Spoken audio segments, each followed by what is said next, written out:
Hey, Reddit, I need your advice on a situation that's happened with me and my fiancé Mark that has shaken me to my very core. For context, Mark and I met a few years ago while we both were visiting Scotland. I was on a solo vacation there as it had always been on my bucket list. Being an architect, this trip was a well-deserved break from my high-pressure job.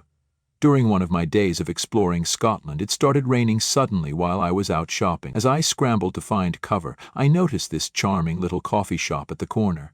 I rushed to get inside when I noticed a man who seemed to be blind, fumbling with his umbrella at the door. I saw that he had a guide dog, so I kindly offered to help him out and opened the door for him. Little did I know that this chance encounter with this stranger would turn into something so incredibly meaningful. He introduced himself as Mark, and we struck up a conversation during that rainy afternoon. His incredible personality, ability to crack lighthearted jokes, and unwavering kindness drew me to him like a magnet. We learned that we were both from the States, so we met up a couple of times over the next few days while I was in Scotland. I noticed that I really enjoyed spending time with him and Luna, his guide dog, who was absolutely adorable. Mark, it turns out, was a single dad who had recently gone through a tough divorce with his ex-wife Maggie. Following the divorce, she made the decision to move to Mexico with their daughter Lily, who was 14 at the time. She did this so her family could assist her in raising their daughter full-time. Mark really seemed to miss and talked about Lily all the time.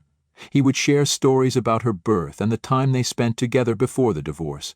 Unfortunately, after this tough time, Mark also lost both his parents to a tragic accident. They left him behind a substantial fortune which enabled him to pursue his passion for music. He showed me all the songs he had written over the years and seemed to be really talented. When we both were back in the States, we continued to meet up and I could see myself falling for him. We took it slow as he had just been through a divorce and I wanted to take my time to get to know him completely.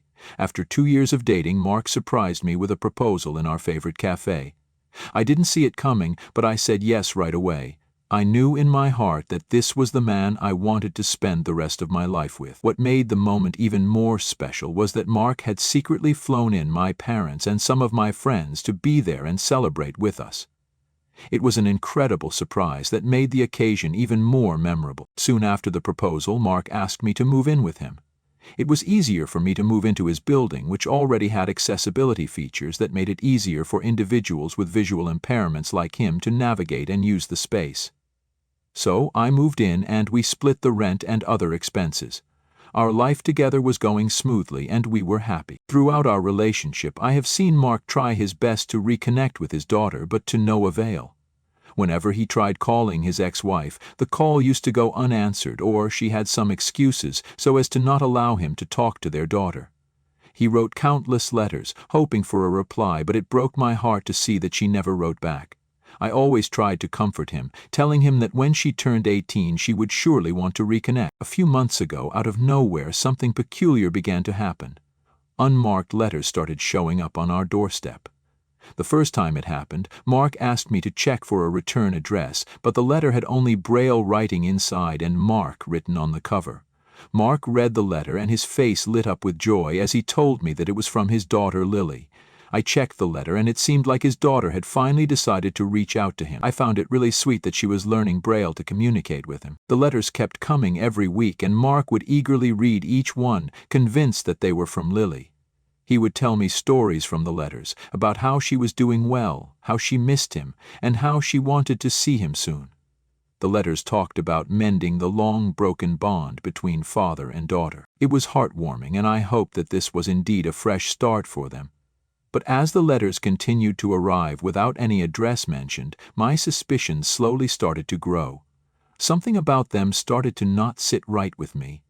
I checked again, and the Braille writing inside seemed unusually perfect, almost as if it was professionally done. I couldn't help but wonder if these letters were genuine, or if there was more to the story. I knew I had to investigate further, not just for my peace of mind, but to protect Mark from any potential harm.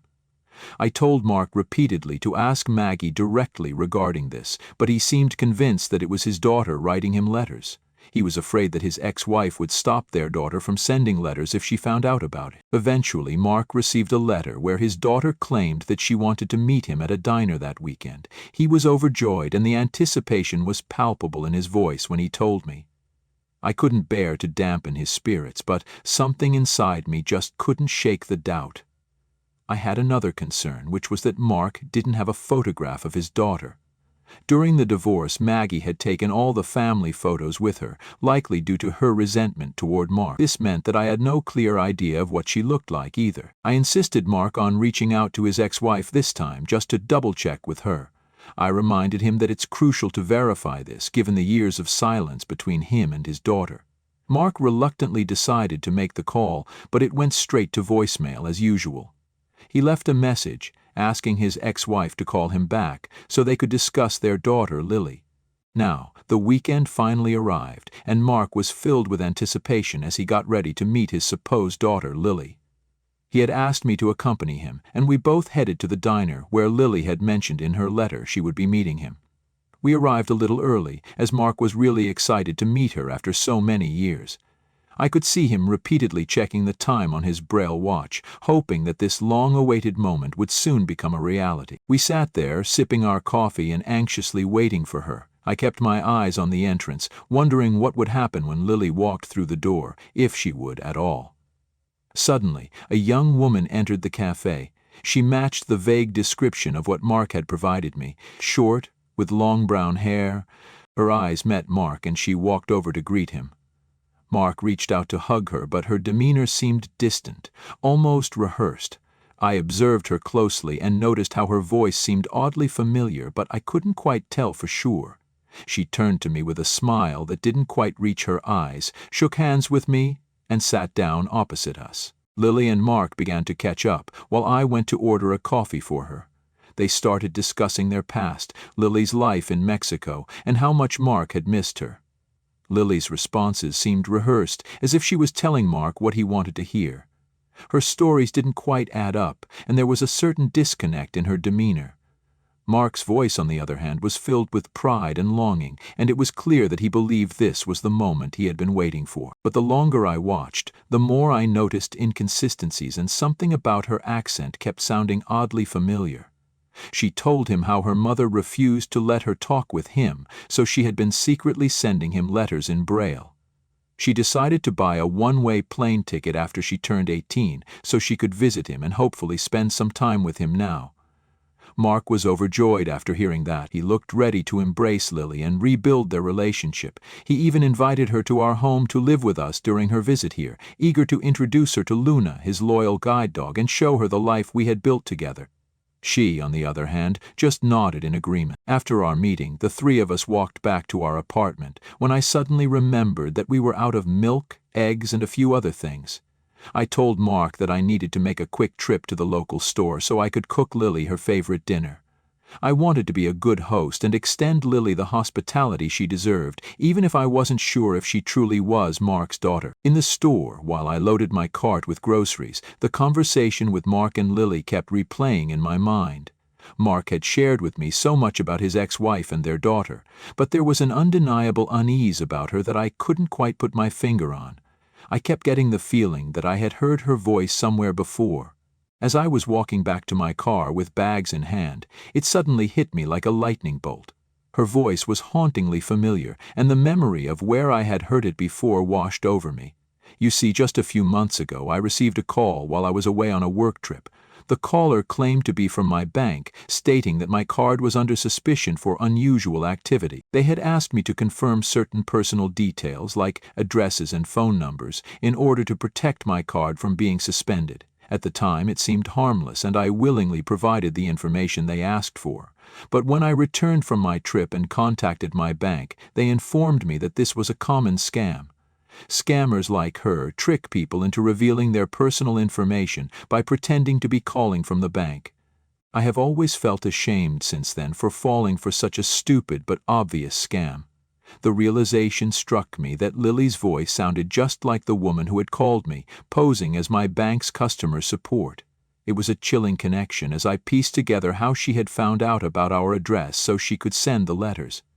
I knew I had to rush back to warn Mark that I hurried back home with the groceries in hand, almost jogging to reach our building.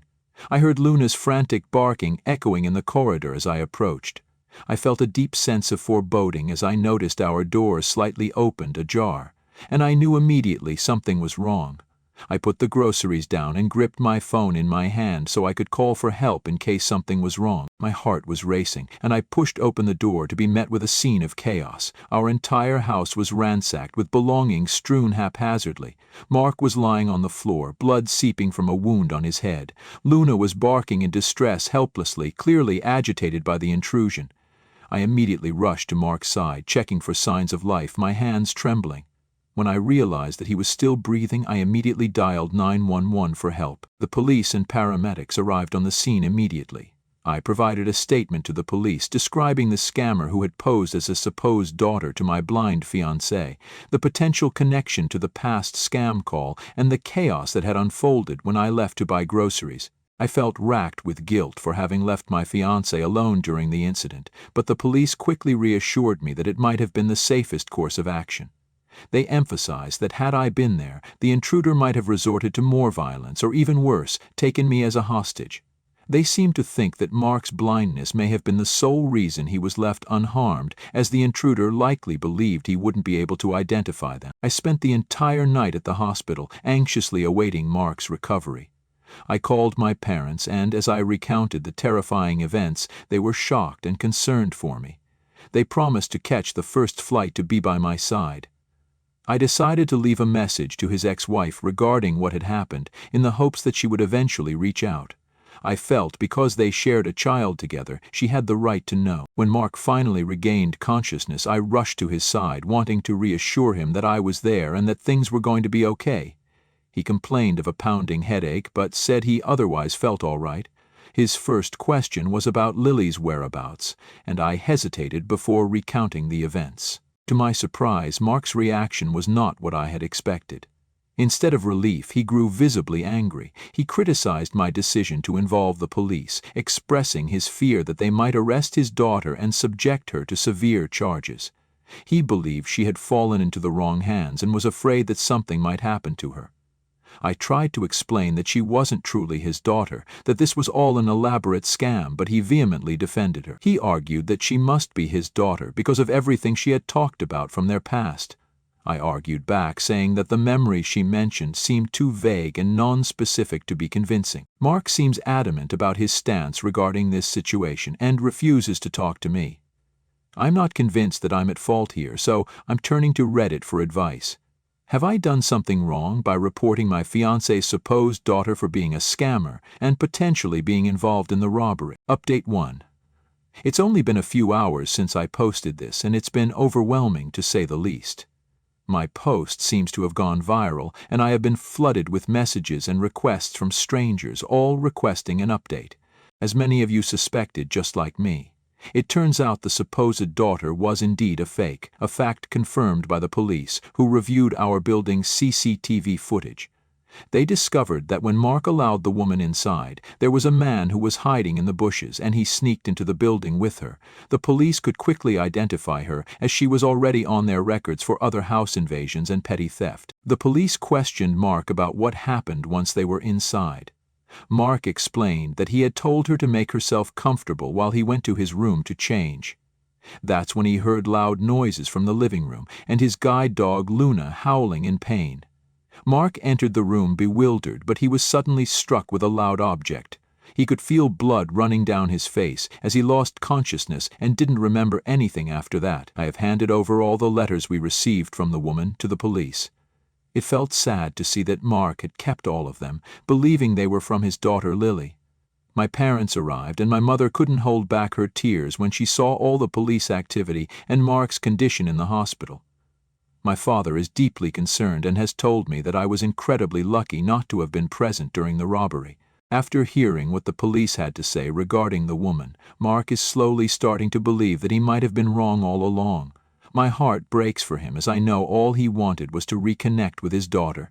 He has since offered me a heartfelt apology for snapping at me earlier. I understood that he was upset to be confronted with the truth, that this was all a deception.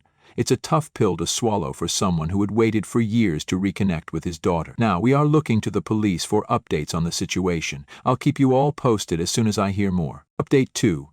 I am back as promised with an update. In just a few weeks, my once seemingly perfect life was turned upside down by this incident. We cooperated with the police in the aftermath of the incident, answering their questions to the best of our ability as they sought to gather more details. Fortunately, with the help of video footage and our statements, they were able to identify the second suspect. It was revealed that both the man and the woman were part of a larger organized group that had been running these scams for a significant period. Their elaborate scam involved making phone calls to individuals and extracting personal information, which they then used to track their victims' locations and plan their actions. These criminals were professionals, adept at home invasion, and did their research on how to deceive people. They had meticulously followed our movements over months and gathered significant knowledge about our lives before the woman, pretending to be my fiancé's daughter, reached out to us. They found out about his daughter from the public records available and also knew about the fact she lived in Mexico with his ex-wife. Given my fiancé's wealth, they intended to rob him, and they would have probably killed me if I had tried to stop them. They might have also hacked into Mark's phone, which let them find out that he wasn't in contact with his daughter currently. Fortunately, the police were already investigating this group for a long time, so they were aware of some of their tactics and capabilities. The woman has been arrested, and the police are actively searching for her partner. We have learned from the police that this duo had scouted our building and noticed the malfunctioning camera, which led them to quickly plan a meeting with my fiancé and me. But what they didn't know was I had repeatedly complained to the building manager about the broken camera, which had prompted him to repair the camera that very same day. Fortunately for us, this helped the police catch the criminals and bust their entire operation. In the aftermath of this terrible ordeal, our lives are slowly returning to some semblance of normalcy, although it is going to be a long way to recovery after what we have been through. Mark is still coming to terms with the fact that he was deceived and nearly victimized by these scammers. The emotional toll on him has been substantial, but we're working through it together, taking each day as it comes. As for Mark's real daughter, the one he so desperately wished to reconnect with, finally gave him a call. You see, after I had left a message for his ex-wife, she called me back, sounding really concerned. I had filled her in on what happened, and she was in disbelief. She assured me that Lily was safe with her in Mexico, and she was relieved that Mark was alive and safe. I guess the incident really shook her up because in the days that followed, she called me regularly asking for an update on the situation. She told me how she never meant to keep her away from him. Because they had such a nasty divorce, she was angry towards Mark, but because of the incident, she realized what a huge mistake it was. Mark and his daughter spoke for the first time in years, and I watched as he struggled to hold back tears. I couldn't help but feel relieved that there was something positive coming out of this horrendous situation. His ex-wife has promised us that she would be flying with Lily as soon as she can get a break from her work so that they can all meet and reconnect. Lily calls her dad regularly now, so I am hoping that their relationship will continue to grow stronger. As for me, I am doing okay, or at least that's what I keep telling myself. I can't help but wonder what might have happened if I had been present during the invasion. Since returning home after Mark's discharge, we have installed additional security cameras and automatic sensors in our home to ensure our safety and peace of mind. My parents stayed with me throughout this period and only returned to their homes once I convinced them that I was feeling much better. Despite a few skeptics, the support and advice I have received from the Reddit community these past few days has been invaluable. Mark and I are grateful for every word of encouragement and guidance we have received, and we hope that by sharing this we can raise awareness about these types of scams and prevent others from falling victim to similar schemes. Thank you all for your support, and we'll keep you updated as we move forward. Update 3. It's been 6 months since my last update and I am finally back. I kept away from updating this post as I needed time to move forward in my life.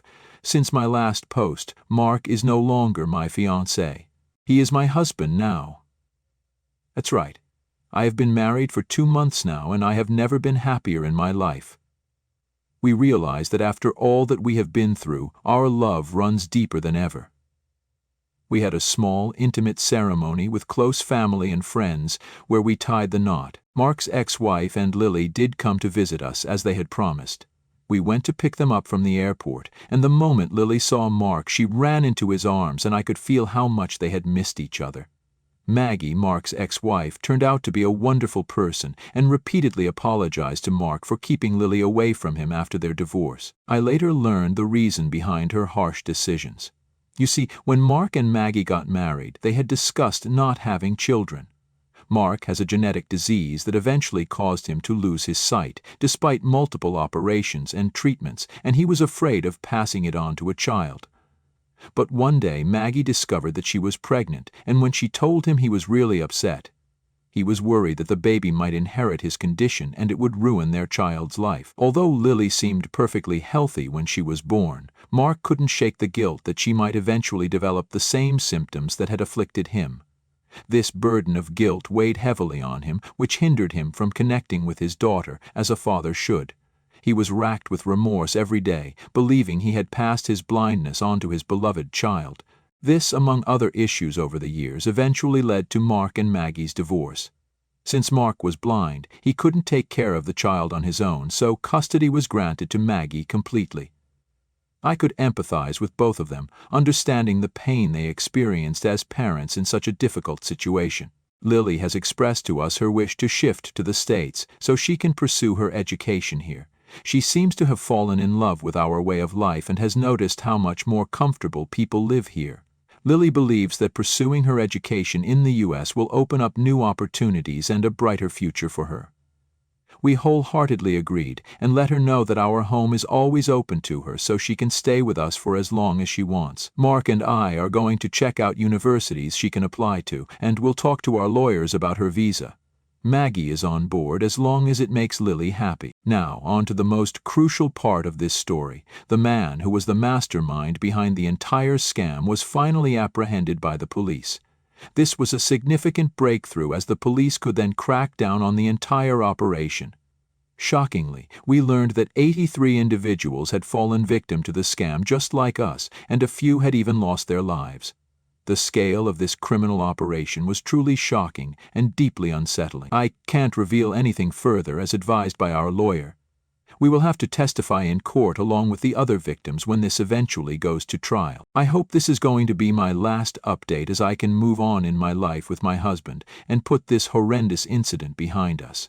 With the mastermind behind bars, our home secured, and Lily reconnecting with her father, it feels like we're finally on the path to healing.